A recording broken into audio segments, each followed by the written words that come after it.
Hi friends, তো তোমরা সবাই কেমন আছো? আশা করি সবাই ভালো আছো। আমিও খুব ভালো আছি। তো চলো আজকে চলে এসেছি একটা নতুন রেসিপি নিয়ে। রেসিপিটার নাম হচ্ছে দই পটল। তো পটলগুলোকে কি সুন্দর করে কেটে নিয়েছি, দেখো ভিতরে যা বীজ ছিল সুন্দর করে বের করে নেওয়া হয়েছে। তো সাথে ছিল টক দই। তো সেটা দিয়ে রেসিপিটা হবে আজ। তো দেখো প্রথম থেকে শেষ অবধি আমাদের রেসিপিটা দেখতে থাকো। তো পটলগুলো দেখো হালকা করে ভেজে নিলাম।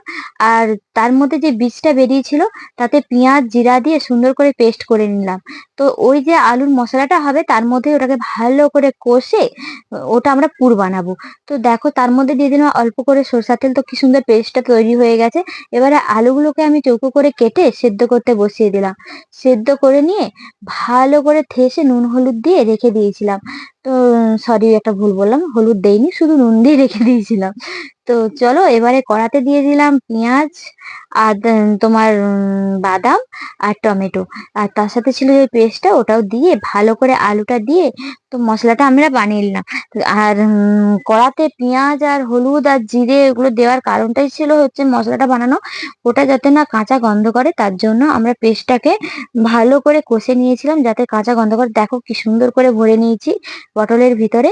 তো চলো এবারে আমরা ওই দইটাকে ভালো করে ফিটে মশলাটা ভেজে আর দইটাকে ঢেলে দিলাম।